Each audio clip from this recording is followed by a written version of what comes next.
History 2323 on the reform movements. And the first reformers were farmers because that's the majority of Americans. So they organized politically beginning in the 1870s, and you can see they overlap with the Greenbackers, Grangers, Farmers Alliance, Populists, and then the progressives will be different because you see they'll focus on urban issues rather than rural issues. But anyways, the presidents from the Greenback period through the Populists, you can see they're mainly Republican, except for Cleveland elected non-consecutively, and then Wilson will be the first progressive Democrat. Okay, the key problems for farmers were falling prices. That's due to deflation. There wasn't enough currency in circulation, in part because everything had to be backed by gold and silver. Okay, there was still floating around, though, these greenbacks that were printed during the Civil War. They wanted to keep them in circulation because remember, when you have money backed by nothing, that causes inflation.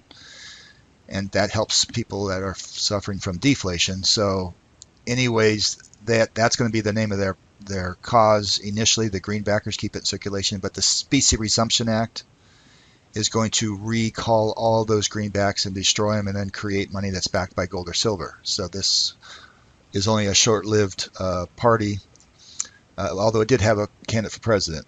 The second thing that was causing falling prices is overproduction. American farmers were producing way too much. They didn't have the markets to sell those things to, so that also caused problems.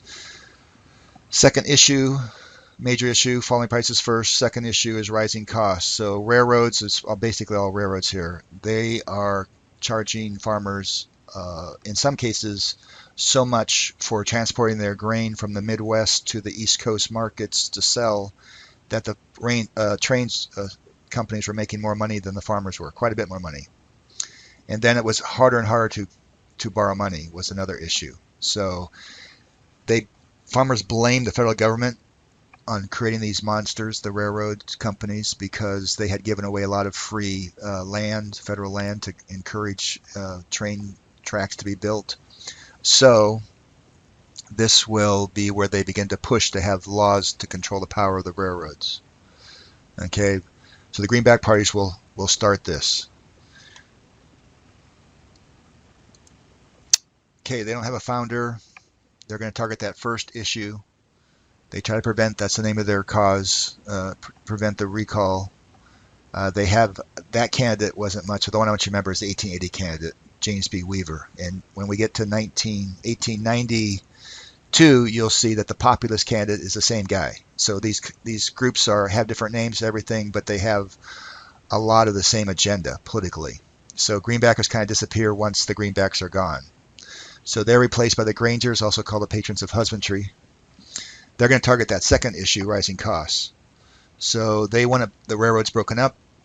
Railroads have control of them, not just because they control the trains and so on, but also they also own the grain elevators where the grain is stored. And like I told you already, crop profits, sometimes more of the profit went to the railroads than to the farmers who grew it, worked all year to grow it. So trains also own the scales that weighed. When you're weighing tons and tons and tons of grain, and again, I'm not a farmer, I don't have a background on that, but that you can tip the scale easily. And then also moisture content inside grain.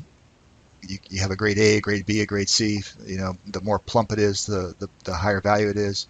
That was all determined by the railroads as well. So the farmers are at the mercy of the railroads for everything here. So Mr. Kelly is going to form this thing.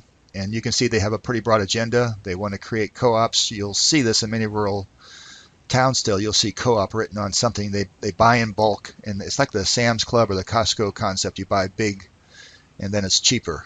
Okay. Also, farmers have a tough time when you have a bad year, whether it's drought or whether it's, infestation by insects. So there was insurance. They wanted to have insurance for crops. They wanted to have their own farmers' banks. Rather than having grain elevators owned by the railroads, they now want to have their own grain elevators. They call them warehouses. And rather than buying plows and stuff that were made on East Coast factories, they want to make their own factories and produce plows in the Midwest, which would be cheaper as well. So they also begin to get active politically, and they want to regulate railroads. And so the Wabash decision, initially the railroads, the Supreme Court allowed them to regulate. But again, if you know your constitutional laws, uh, a company within a state is controlled by that state. When a company goes beyond a state line, it's controlled by Congress. And so the Wabash decision, it reverses that earlier decision, and it says only Congress can control the railroads. State legislatures can't. And so that will lead to the Interstate Commerce Act, with ICA, which will create the first federal regulatory agency, the ICC, Interstate Commerce Commission, which still regulates trucking, semi stuff on the road, and railroad traffic in the present day, to the present day. It's the oldest federal agency. So Grangers taught farmers how to organize, run a political party, so forth. But still, you're going to have another group come, and that's going to be the Farmers Alliance, and they will have a broader agenda, and they become a political party outright. Now, I should have said the Grangers never got involved directly in politics. They're founded by S.O. Dawes in Texas. Okay, you can see some of their agenda there, and then they will become more and more active politically, and eventually they become the Populists, the People's Party. They've got these ideas. I think the text will cover some of this. It's hard to explain quickly. The sub-treasury plan. They want more money in circulation, so that's a greenback issue from way back. They want lower tariffs. They want end national banks. They want a federal income tax, direct election of senators. Now you start to see here that these are things that are going to become 16th Amendment for federal income tax.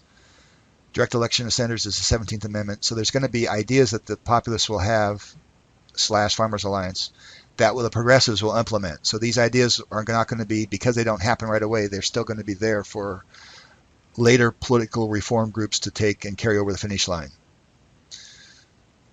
The populists will have a very short lifespan, though, because they will, like, here's more of their agenda. You can read through that. But they will have,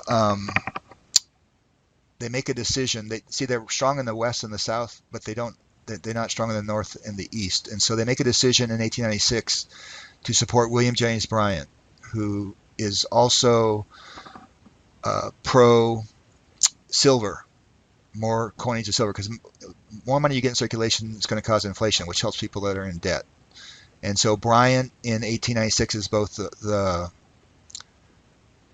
Democrat and the populist candidate. And McKinley is the Republican. McKinley will win the election. And so Bryan, he's going to actually run 2 more times as a Democrat. But because the populists had supported a Democrat, there's really no need to have a populist party, because if you're going to support one of the major parties, that's what you should do. So, however, the populists will have, like I told you, lots of things that will keep on going. We'll mention them over and over again through the next, all the way up through the New Deal, the 1930s. You'll see elements of the populist Farmers Alliance come into play in the progressive movement and beyond.